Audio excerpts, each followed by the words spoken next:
della mia radice catalana, da cui viene il cognome, io ho avuto sotto gli occhi l'esperienza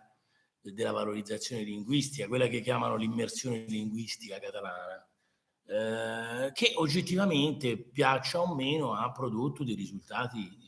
strabilianti.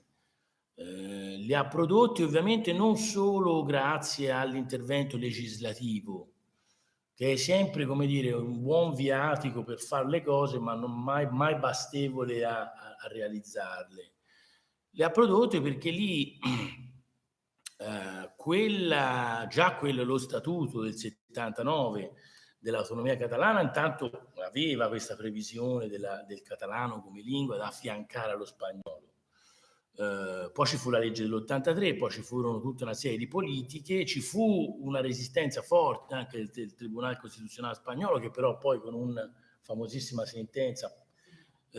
dichiarò compatibili con la Costituzione spagnola quelle norme della legge 83 che in effetti avevano fortemente incentivato l'utilizzo del catalano.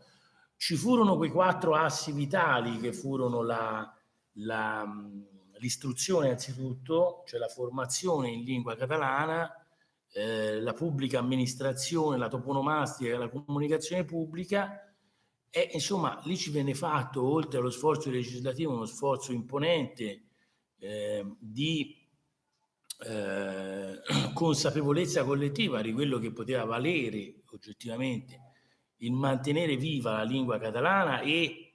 tentando questa parificazione che poi alla fine è quasi riuscita. In realtà è lo spagnolo quello che viene più parlato ed è lo spagnolo che veicola più contenuti, anche perché la Catalogna, come sapete, è una regione estremamente internazionalizzata, aperta anche al dialogo europeo con tante persone che sono stranieri, eccetera, e quindi lo spagnolo regge, ha retto tantissimo, per cui non vale neanche tanto l'affermazione che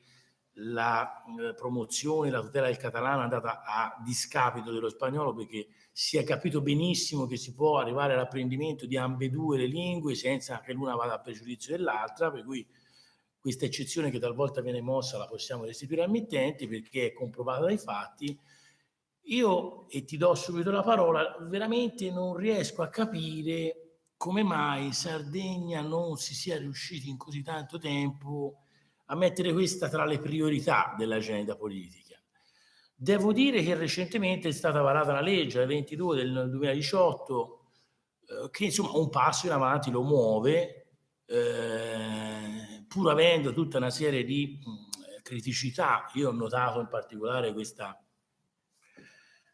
diciamo, abbondanza di procedure e di soggetti che interrogano questa famosa commissione con 34 membri che dovrebbe dirci qual è lo standard linguistico. Io vedo nella mia esperienza convocare a fatica gruppi di 10 persone quando si tratta intanto di nominarne 34 e poi a fine legislatura, quindi non si sa chi lo farà. Sono già passati 4-5 mesi, del 3 luglio se non erro. Quindi temo che insomma forse quel compromesso che si è raggiunto, non saprei dire, nell'adozione di questa legge rischi davvero di andare a discapito dell'effettiva sua applicazione.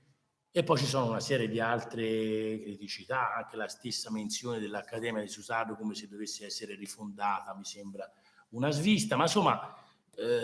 lo sforzo c'è. Ovviamente si tratta di migliorarlo, di integrarlo e poi finalmente di applicarlo. Io non riesco a capire com'è che si possa attendere così tanto tra l'altro esercitare una delle costole naturali di questo vagito identitario che tanto va di moda, che però poi non viene mai, viene declamato ma non viene mai praticato. Purtroppo l'evaporazione, diciamo così, la perdita della lingua non è un fatto solo sardo, perché purtroppo in Europa e anche oltre le lingue si vanno perdendo, però insomma aver sotto gli occhi questa grande ricchezza e vederla vanificare, vederla evaporare negli anni, nonostante gli sforzi che l'Accademia fa anche sulla produzione, vedo, letteraria per i bambini,